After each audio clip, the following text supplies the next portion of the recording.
नाशिकमध्ये समोर आलेल्या टीसीएस प्रकरणात आता पोलिसांनी रजा मेमन या आणखी एका आरोपीला अटक केली असून या प्रकरणातील गुंतागुंत अधिकच वाढली आहे।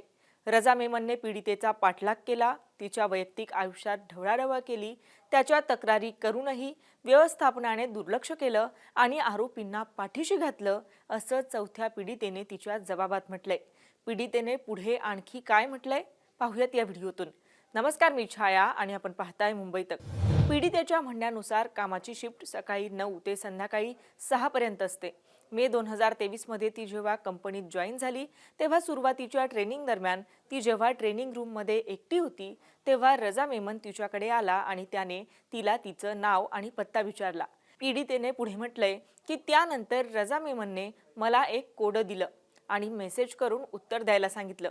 तो मला म्हणाला, मी तुला अशीच कोडी देत राहीन, मला टीम्सवर उत्तर पाठवत राहा, पण ही गोष्ट आपल्यापुरतीच मर्यादित ठेव, असंही रजा मेमन पीडितेला पुढे म्हणाला।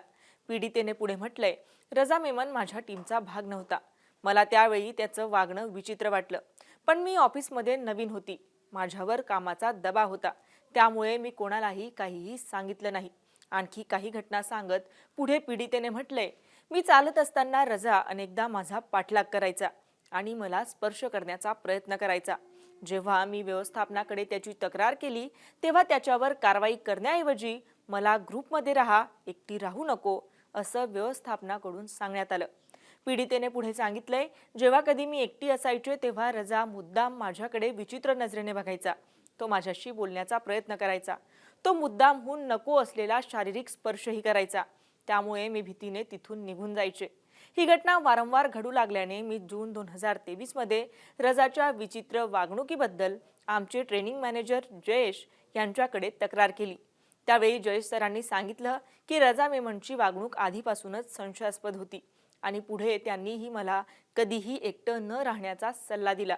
पीडितेने पुढे म्हटलंय की जेव्हा मी आमच्या कंपनीच्या टीम लीडर नीताली जगताप यांच्याशी रजा मेमनबद्दल बोलले तेव्हा त्यांनीही मला ग्रुपमध्ये राहण्याचा सल्ला दिला। हे रजाला कळाल्यानंतर संतापलेल्या रजाने माझी आणि माझ्या सहकारी अभिषेकची बदनामी केली, आमचा संबंध जोडला, कार्यालयात आमच्यात प्रेमसंबंध असल्याच्या अफवा पसरवल्या आणि आम्हाला अशोक रोडवर त्याने एकत्र पाहिलंय असा दावा करत आमची बदनामी केली।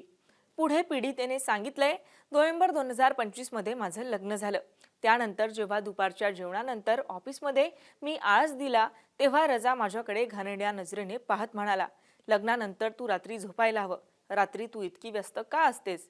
यानंतर फेब्रुवारी 2026 मध्ये जेव्हा मी माझ्या पतीसोबत गोव्याला जाण्यासाठी रजा मागितली तेव्हा रजाने माझ्याकडे वरपासून खालपर्यंत पाहून हसत विचारलं, तुला सुट्टी का हवीये, तुला हनीमूनला जायचंय का, तू दारू पितेस का, असे त्याने पीडितेला प्रश्न केले। आणि जेव्हा पीडितेने त्याच्या या प्रश्नांकडे दुर्लक्ष केलं तेव्हा रजा पुढे म्हणाला, तू थंड ठिकाणी जायला हवं, ती फिरण्यासाठी चांगली जागा आहे। पीडितेने म्हटलंय की माझ्या वैयक्तिक आणि वैवाहिक जीवनाबद्दलच्या या टिप्पण्या मला लैंगिकदृष्ट्या आक्षेपार्ह आणि अत्यंत असभ्य वाटल्या। पीडितेने पुढे स्पष्ट केलंय की मी रजाला भेटणं बोलणं बंद केल्यामुळे त्याने सूड म्हणून दानिश आणि तौसिफ यांना सिस्टीम सेटिंगमध्ये फेरफार करायला सांगितलं। त्यांनी सिस्टीम अशा प्रकारे कॉन्फिगर केली की जनरली दर 30 सेकंदांनी येणारे इनकमिंग कॉल्स मला दर 1 सेकंदाला येऊ लागले, यामुळे माझा कामाचा भार प्रचंड वाढला। या परिस्थितीला कंटाळून मी आमच्या प्रमुख अश्विनी चैनानी यांच्याशी संपर्क साधला, पण त्यांनी वारंवार रजा मेमन, दानिश आणि तौसिफ यांना वाचवण्याचा प्रयत्न केला। त्यांच्यावर कोणतीही कारवाई करण्याऐवजी तुम्हाला हे प्रकरण का वाढवायचंय, सोडून दे, असं म्हणत त्यांनी माझी तक्रार फेटाळून लावली।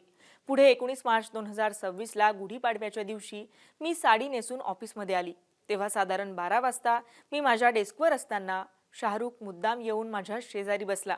माझ्याकडे एका विचित्र रोखून पाहणाऱ्या नजरेने पाहून तो म्हणाला, तू आज अगदी खूप वेगळी दिसतीये, आपण कुठेतरी बाहेर जाऊया का। हे ऐकून मला खूप अस्वस्थ वाटलं आणि मी लगेच उठून निघून गेली, असं पीडितेने तिच्या जबाबात म्हटलंय।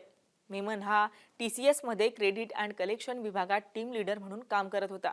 या जबाबानंतर रजा मेमनला पोलिसांनी अटक केली आहे। या सगळ्यात आणखी आता काय समोर येईल हे पाहणं महत्त्वाचं असणार आहे। मात्र एकंदरीत या सगळ्या प्रकरणाविषयी तुम्हाला काय वाटतं, तुमची काय मत आहेत, आम्हाला कमेंट करून नक्की कळवा। आणि मुंबई तकला जर आपण नवीन असाल तर मुंबई तक चॅनलला सबस्क्राईब करायला विसरू नका। हा व्हिडिओ पाहिल्याबद्दल धन्यवाद।